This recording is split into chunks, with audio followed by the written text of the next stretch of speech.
So, Bafetu, there are two clips that I would like us, to take a look at.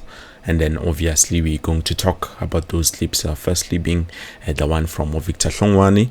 And also we're going to look at the clip from Ace Ngcobo. Both of them, they are former FIFA, refs, which currently, they are the ones who kind of say like a principal who gives out them a verdict in terms of each and every game. Now, there's something that was said, which, to be honest, Bafetu, I think someone is biased, but before we get there, let's just look at the clips and then we're going to talk about it. We see a touch. Let's show you a touch.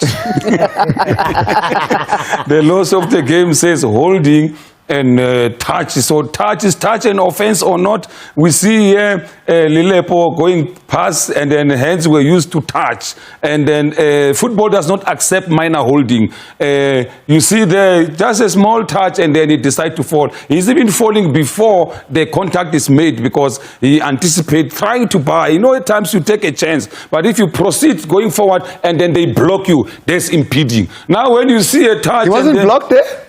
No, it was a touch. You didn't stand in front of him? Remember, football is a contact sport. Now, when you feel a touch and then you fall before even the ball comes in. But did he stand in front of him? No. If you move, and then he feels a touch, he falls. So that touch, touching is not an offense. Holding and pushing, it's an offense. And football does not accept minor holding. It must have... it must impede, and it must not be a minor one. So if you look at it there, you'll see that before. So that tells you, and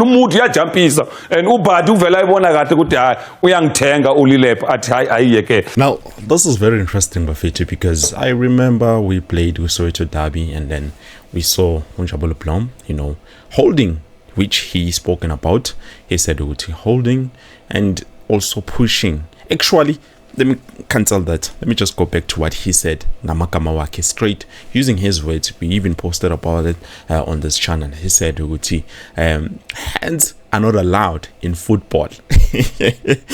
But today, Nangomuntu, it looks like he's changing his statement, and for me, that is a bit of biased to people out there who think probably I have something against Victor Hlungwani, but whatever he's showing, definitely it proves there's something that is going on with him and Kaizer Chiefs, which we do not know about. But to be honest, Bafetu, I thought I could rely on Victor Hlungwani, but yeah, I don't know. It just seems I have to rely more on Ace Ngcobo because he's not biased on anything. He just speaks the facts, and this is not the first time Victor Hlungwani is speaking like this against Kaizer Chiefs, even though we can see clearly that was a penalty and it was supposed to be awarded. Now, I would forgive Uref if ever he says he could not see what was happening. Definitely it's understandable, but obviously we do have our linesmen, and those people are responsible in making sure or referee can see the incident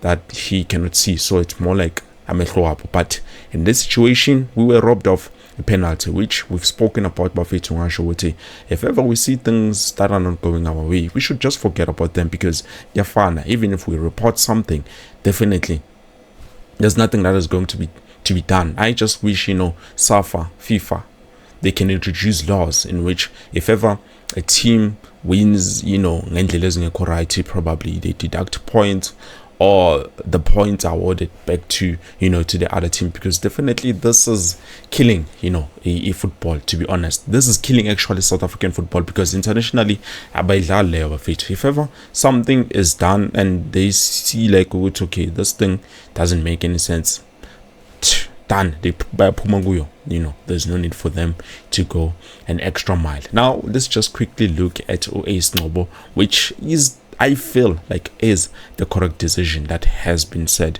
in terms of Ace Ngcobo, because he did not sugarcoat anything. He just went straight to the point and said this was a clear penalty. No, look, let's go straight to that clip, because it's got two elements that I want us to look at.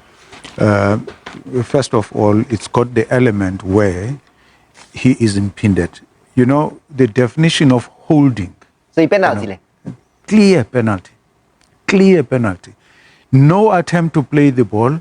using your arms to impede an opposition player, clear penalty. But now he was pushed outside the field of play. Yeah. And he now wants to delay the match. Penalty. Look at that. Yeah, I know this you see angle, it. clear penalty. Ngcobo. There's no discussion here. There's no attempt to play the ball. You're using your arms to stop the movement of the opponent. Clear penalty. But then I want us to go back and look at when he then takes a moment to say, I need a breather.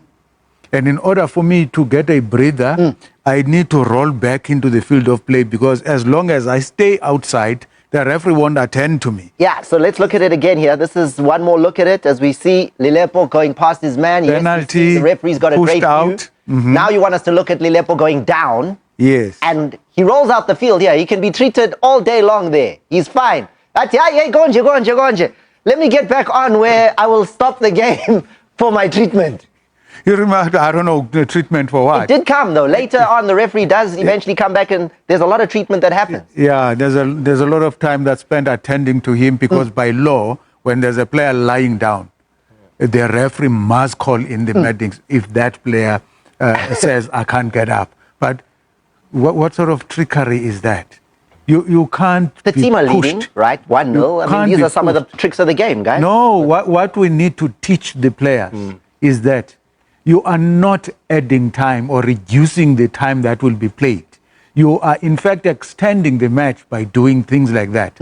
Because when the referee stops the match for your injury, so-called, to be attended to, he will stop his watch and add back that time later. But what do you think the ref would have missed it, Bryce? I'm not talking about the rolling.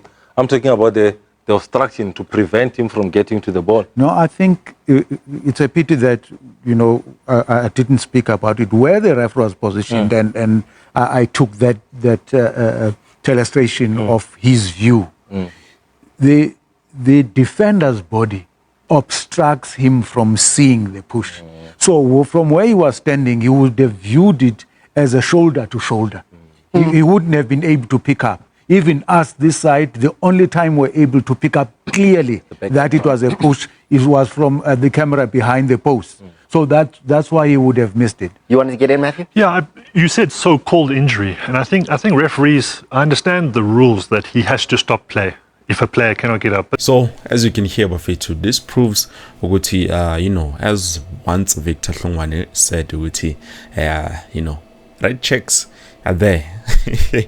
Definitely it's something that probably he's getting currently, because it doesn't make sense. It doesn't make sense for him to go up against Kaizer Chiefs like this, unless obviously he has something, an agenda with Kaizer Chiefs, or because clearly you can see that there was a push there, and izandla, those were the hands that were used to push Ulolipo Lapayana in the box, not outside the box, which I would have said, okay, maybe at least the free kick Nyana was supposed to be given, and also maybe potentially a yellow card or something like that. But come on, inside the box, only the goalkeeper is allowed to use hands. Nakona, not to the point to it gets physical like it did on this game. So yeah, definitely Wafetu, I think I will just stick to Ngcobo when it comes to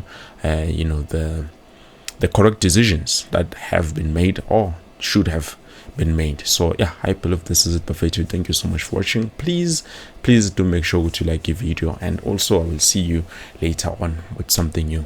Peace.